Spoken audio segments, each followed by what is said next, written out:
Halo semua, balik sama gue Wan di channel FPL 62. Dan di video kali ini gak seperti biasa karena gue pengen membahas mengenai Euro 2024 Fantasy. Jadi jangan kemana-mana, nonton terus dan jangan lupa untuk subscribe kalau kalian merasa terbantu sama video ini.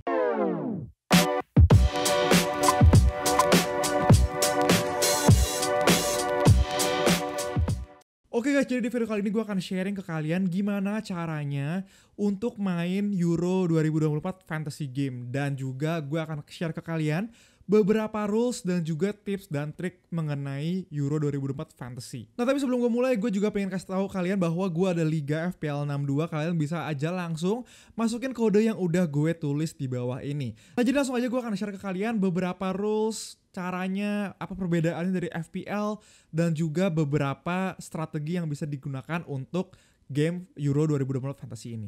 Oke, jadi kenapa gue ajak kalian semua untuk melihat matchday dulu? Karena menurut gue ini adalah perbedaan yang paling signifikan antara game fantasy lainnya, terutama FPL gitu ya. Karena channel gue sering banget membahas FPL, dan buat kalian semua yang belum pernah main Euro Fantasy, gue akan ajak kalian semua untuk mengenal soal match day ini. Tapi buat kalian semua yang udah pernah, mungkin kalian familiar nih sama istilah match day ini yang berbeda sama, bisa dibilang peraturannya beda sama FPL ya, game week FPL. Walaupun sebenarnya gue akan sharing ke kalian di sini bahwa match day itu sebenarnya bisa dikatakan game week juga guys. Jadi dalam Euro Fantasy 2024 ini akan ada 7 match day nantinya. Nah match day 1, 2, 3 ini akan pastinya dari group stage, kemudian 16 besar, 8 besar, semifinal, dan juga sampai final. Jadi akan ada 7 match day di Euro Fantasy.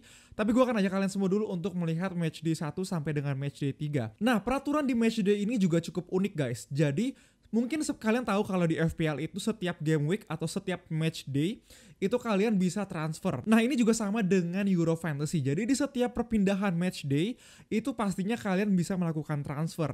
Tapi itu akan gue bahas lebih detail di belakang mengenai transfer. Tapi yang menjadi pembeda adalah kalau kalian lihat di sini match day ini bisa terdiri dari beberapa hari.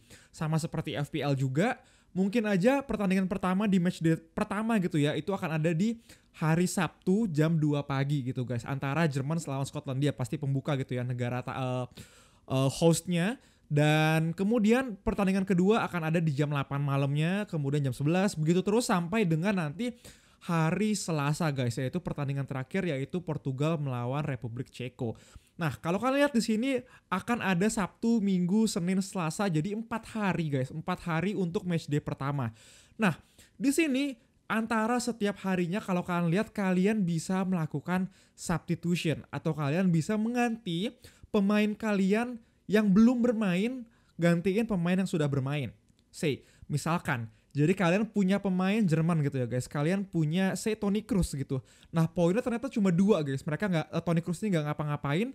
Nah di hari berikutnya sebelum di sini ya ada deadline-nya ya, jam 8 malam, sebelum jam 8 malam di hari Sabtu, sebelum pertandingan Hungaria melawan Swiss itu mulai, kalian bisa mengganti pemain-pemain kalian yang sudah bermain ke pemain kalian yang belum bermain. Jadi kalian bisa dibilang kalau kurang puas sama pemain tersebut, kalian bisa ganti sama subs kalian yang belum bermain sama sekali. Jadi itu pertama perbedaannya. Jadi kalian bisa melakukan substitution di setiap harinya guys. Nah kayak misalkan kalian tuker pemain Jerman sama pemain Spanyol gitu ya guys, dan ternyata pemain Spanyol kalian juga masih kurang memuaskan, kalian bisa tuker lagi sama pemain Inggris, dan begitu terus sampai nanti pertandingan terakhir pemain kalian udah main semua. Dan pastinya kalian perlu ingat bahwa pemain tersebut, sub kalian harus belum bermain sama sekali. Nanti gue akan kasih tahu implikasinya apa, tapi kalian ingat dulu ya guys, kalian bisa melakukan substitution di setiap harinya maksimal 4 pemain atau pemain bench kalian selama mereka belum bermain. Nah yang beda juga adalah di sini selain substitution, kalian bisa mengganti kapten kalian guys. Jadi nggak cuma substitution, tapi juga kapten kalian yang pastinya poinnya akan dikali 2 gitu ya. Nah kalau kalian merasa kurang puas, sama seperti misalkan Jerman, Havertz kapten kalian, ternyata kapten kalian poinnya cuma 2 guys, dikali 2 cuma 4. Kalian merasa gue nggak puas nih sama kapten gue, nggak kayak di FPL yang kalian udah pasti akan stuck sama dia sampai game week berikutnya. Di Euro Fantasy kali ini kalian bisa substitution atau mengganti kapten tersebut kalian ke setiap harinya. Jadi sama seperti substitution, kalian juga bisa ganti kapten kalian ke pemain yang belum bermain di hari berikutnya. Jadi misalkan kayak tadi kapten kalian Havertz, kalian bisa ganti aja kalau kalian punya misalkan Joselu gitu. Joselu kalian punya, kalian bisa kaptenin aja langsung di hari berikutnya. Dan begitu terus sampai nantinya hari terakhir di match day tersebut gitu guys. Jadi itu yang pertama pastinya dari match day, pembedanya antara FPL dan juga Euro Fantasy. Mungkin di game-game lain udah ada yang menerapkan seperti ini, cuma itu adalah satu hal yang perlu kalian ingat terlebih dahulu. Nah, implikasinya apa ke dalam tim kalian? Jadi tipsnya adalah make sure kalian punya tim yang balance dari berbagai hari tersebut guys. Dan yang kedua adalah pastiin kalian mainin pemain yang bermain lebih dahulu di starting line up kalian. Gue akan langsung aja ajak kalian ke tim gue sekarang. Nah, tim gue ini adalah tim yang pastinya belum gue susun ya guys. Jadi ini bener-bener tim yang rough banget gitu. Gue belum melakukan analisis segala macamnya. Tapi kalau kalian lihat di sini, ini ada 4 pemain substitution kalian, pemain cadangan yang bisa kalian ganti sama pemain yang udah bermain nantinya. Selama pemain di sini belum bermain sama sekali ya guys. Nah di sini juga kalau kalian login di komputer sama seperti gue, kalian juga punya fitur date. Ya gue nggak tahu ini di HP ada atau enggak, cuma ini menurut gue sangat membantu banget guys. Kenapa? Karena kalian bisa ngelihat di sini tanggal-tanggal tersebut ya, tanggal tersebut. Jadi kalian bisa langsung aja susun tim kalian dari yang punya tanggal paling muda guys. Kayak misalkan di sini kalau kalian lihat ada pemain gua yang bermain di 19 Juni nih. Kayak Portugal adalah tim terakhir kan ya. Make sure kalian taruh pemain Portugal ke dalam substitution kalian. Say seperti ini, kalian tinggal ubah aja substitution pemain kalian ke pemain yang bermain lebih dahulu daripada pemain Portugal kalian guys. Jadi lihat nih, kalau kalian lihat di sini cadangan gua semuanya kalau kita lihat date itu 19 Juni, jadi yang terakhir banget. Dan kalau kalian lihat kiper, gue juga di sini masih bisa masukin Kepa duluan ya daripada Courtois. Karena kenapa?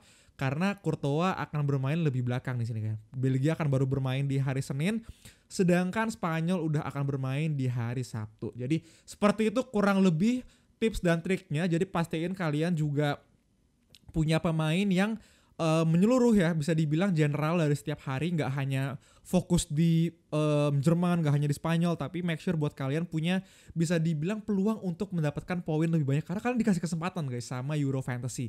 Begitu juga sama kapten. Nah kapten ini juga kalian bisa pastiin untuk kapten pemain yang paling pertama dulu.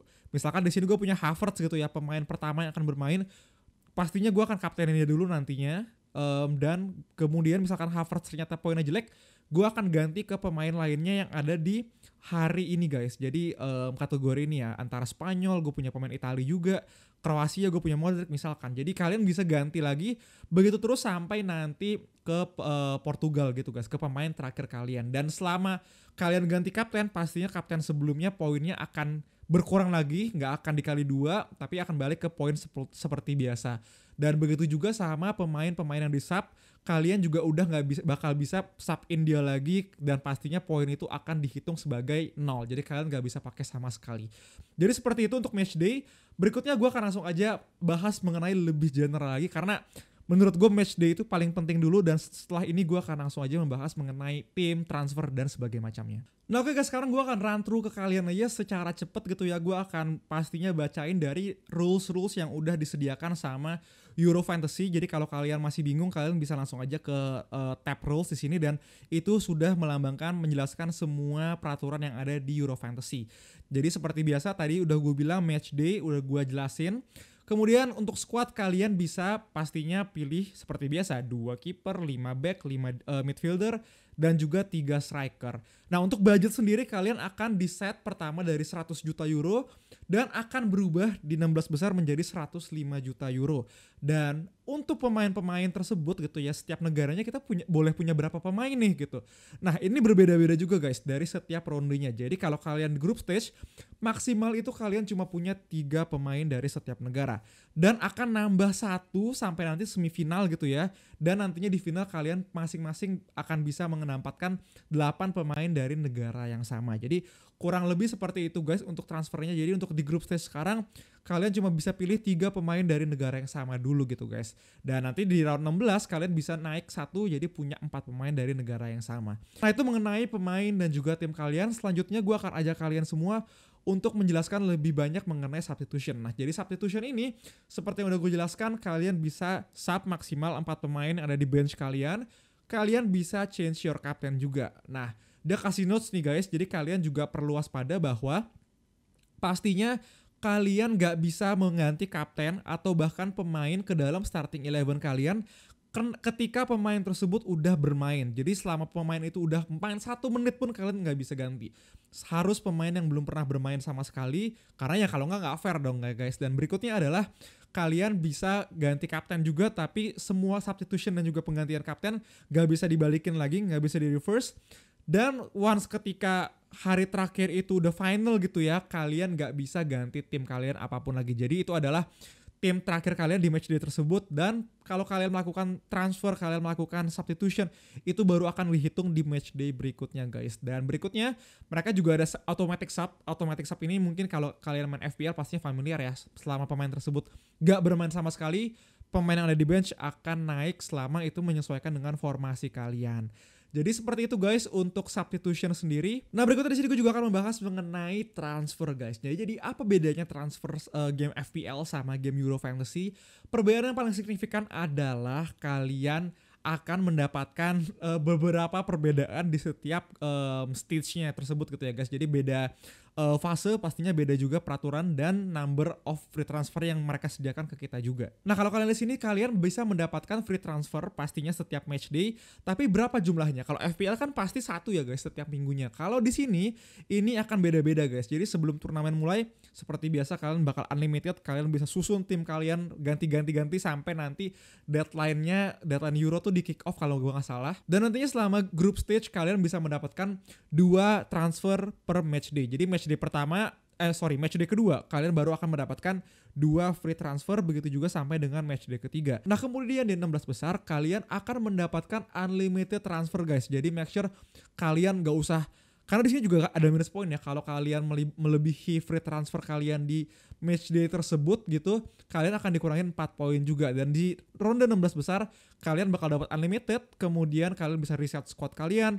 Nantinya di quarter final 3, kemudian semifinal dapat 4 transfer, dan kemudian di final kalian akan mendapatkan 5 transfer. Nah, untuk nyetok sendiri kalian juga bisa nyetok kalau kalian gak ngelakuin free transfer, kalian hanya bisa mendapatkan atau membawa 1 free transfer lebih gitu ya ke dalam transfer kalian di match day berikutnya. Jadi kalian gak bisa, oh minggu ini gue dapat 2 transfer, minggu depan gue akan dapat 4 transfer. Enggak, jadi kalian hanya akan mendapatkan 1 lebihnya dari transfer tersebut gitu guys. Dan itu nggak bisa nambah lagi ya, jadi udah maksimal banget kalau kalian nggak pakai. Jadi bakal sayang banget guys. Dari sini mereka juga kasih notes bahwa harga pemain ini akan sama sampai dengan deadline matchday kedua, baru akan berubah dari matchday ketiga dan akan di-adjust lagi sama performa mereka sendiri, dan akan terus berganti selama Euro 2024 berlangsung gitu ya guys. Jadi bisa turun naik mulai dari matchday ketiga. Nah, berikutnya gue akan sharing ke kalian dulu yang paling penting juga, yaitu mengenai chip. Chip sendiri pastinya sesuatu yang akan membantu banget tim kalian, dan di sini gue akan share sedikit mengenai chip yang tersedia di Euro Fantasy.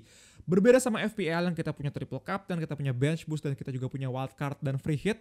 Di sini kita cuma punya 2, yaitu wildcard dan juga limitless. Nah, masing-masing cuma punya 1 stok, jadi wildcard cuma punya 1 dan juga limitless juga punya 1. Kemudian perbedaannya apa guys? Jadi sama-sama punya unlimited transfer, tapi untuk wildcard kalian nggak punya unlimited budget. Jadi budget kalian akan ditentukan sama nilai pemain tersebut yang misalkan tadi kan berubah-berubah ya guys. Jadi pemain tersebut harganya tuh sekarang misalkan 6 juta, 7 juta gitu.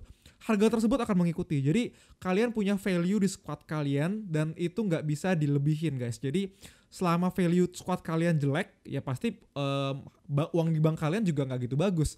Sedangkan kalau di limitless, kalian punya unlimited budget. Kalian gak usah mikirin duit, gak usah mikirin apapun. Kalian akan mendapatkan budget yang tidak terbatas. Tapi perbedaan satu lagi yang paling signifikan adalah limitless ini bisa dibilang tim kalian akan reset lagi ke tim kalian sebelum melakukan chip tersebut gitu guys. Jadi misalkan kalian punya satu tim di match day 1 gitu guys. Kemudian kalian limitless di match day kedua, tim kalian pasti kan akan berbeda. Kalian punya unlimited transfer, kalian atur tim lagi dari awal, kalian punya 11 pemain yang berbeda gitu guys. Nah, kemudian setelah matchday ketiga, tim kalian akan balik lagi ke matchday 1 guys. Kenapa? Karena kalian pakai limitless yang tim kalian reset lagi ke tim yang sebelum melakukan chip. Berbeda sama wildcard. Nah, kalau wildcard, kalian melakukan wildcard di game kedua, tim kalian akan terus sama sampai dengan match day ketiga, jadi nggak berubah lagi ke match day 1. Itu perbedaannya guys. Dari mungkin pasti kalau kalian main FPL ya kalian tahu ya, limitless ini free hit, wildcard ini ya wildcard guys. Jadi ini bener-bener tricky dan bisa dibilang pastinya gue harus lihat lebih dalam mengenai fixture-nya segala macam, strateginya gitu kan guys, kapan harus melakukan limitless, kapan harus melakukan wildcard. Dan yang pasti kalian jangan melakukannya di ronde 16 besar karena kalian akan mendapatkan unlimited transfer guys. Dan ya bisa aja kalian melakukan limitless di final. Tapi kalau turnamen gini tips yang bisa gue sampaikan adalah kalian harus incer poin banget di awal guys. Bener-bener harus di awal. Karena nanti di final tim kalian tuh udah gak bakal beda jauh sama pemain-pemain lain gitu ya, sama manajer lain. Karena ya pastinya pemainnya cuma bisa 8 pemain yang sama bahkan. Jadi ya akan gitu-gitu aja gitu guys. Kalau kalian misalkan finalnya antara Jerman menghadapi Portugal gitu, ya pastinya mungkin semuanya akan mengambil say Bruno Fernandes gitu, semuanya akan mengambil Kroos misalkan, Havertz misalkan, itu ya udah nggak ada perbedaan lagi guys. Jadi bener-bener ambil pemain diferensial menggunakan chip, maksimalin di group stage 16 besar, 8 besar. Menurut gue semifinal, final udah nggak akan membuat tim lu berbeda jauh segitunya guys. Nah strategi lainnya juga yang gue beberapa kali main Euro, main World Cup Fantasy gitu ya, kalian juga bisa melakukan limitless ini di game week kedua. Jadi kalian punya, kalian bisa cari pemain yang bagus banget fixture-nya di antara game week 1 dan game week 3 aja. Jadi kalian bisa ambil pemain, gak usah ngelihat match day keduanya, karena kenapa? Karena match day tersebut kalian akan melakukan limitless. Nanti di match day keempat atau di 16 besar kalian punya unlimited transfer. Dan kalau misalkan kalian terlalu fuck up, kan karena pastinya kalian bakal ngambil pemain yang punya potensi juara gitu ya guys. Pastinya menang gitu kan, cetak poin, cetak gol sebanyak-banyaknya. Ternyata kalian salah gitu prediksinya. Dan ya kalian bisa wildcard di semifinal atau bahkan di final nantinya. Jadi kayak gitu sih, tapi beda-beda ya guys. Bener-bener kalian harus ngelihat dari setiap match day-nya. Dan hopefully gue juga akan share ke kalian tim gue dan juga strategi gue di video berikutnya. Nah sekarang bahas mengenai scoring point guys. Jadi ini adalah pastinya fantasy yang ngumpulin poin. Dan di sini kalau kalian lihat mungkin gak akan jauh berbeda sama fantasy lainnya.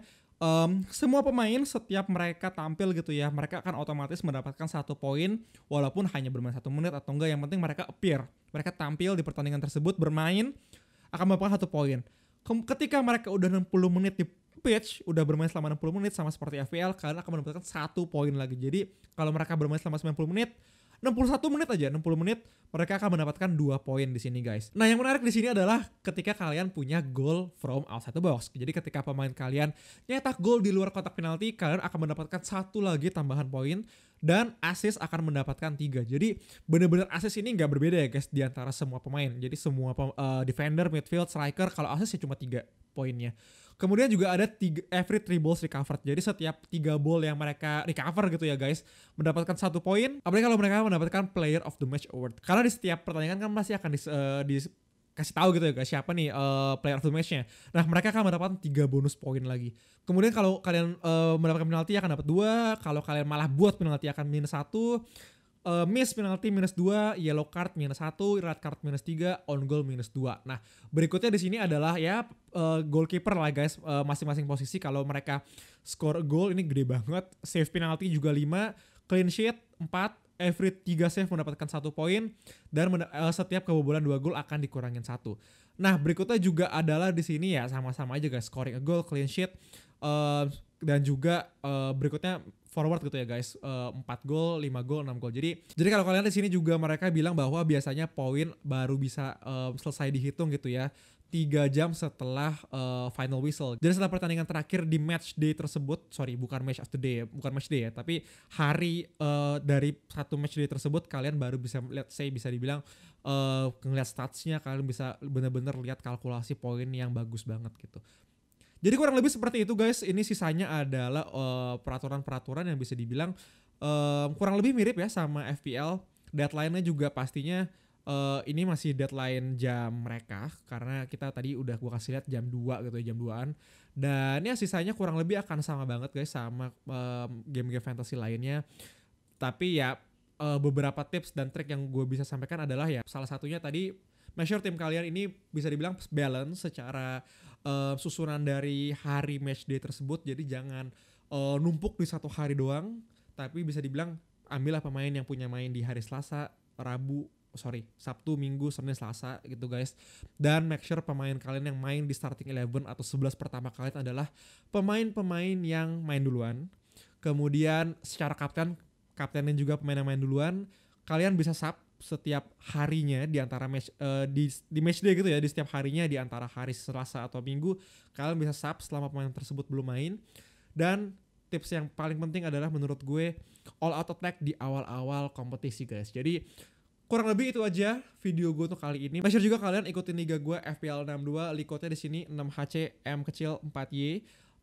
Masuk aja ke liga gue dan pastinya gue juga akan semoga bisa terus konsisten untuk sharing ke kalian setiap match day-nya strategi gue seperti apa, pemilihan tim gue seperti apa.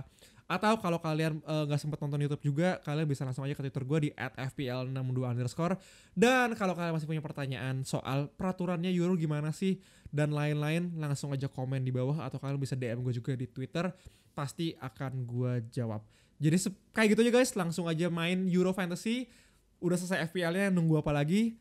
Semoga Euro Fantasy ini kalian bisa terhibur lah ya guys dari setidaknya kalau kalian ya rankingnya jelek kayak gue di FPL musim kemarin, mungkin bisa merasa terhibur dan pastinya juga ada banyak liga banget yang berhadiah dan ya atau bahkan dapat hadiah dari Euro Fantasy-nya guys. Siapa tahu. Oke, thank you semuanya. Dadah.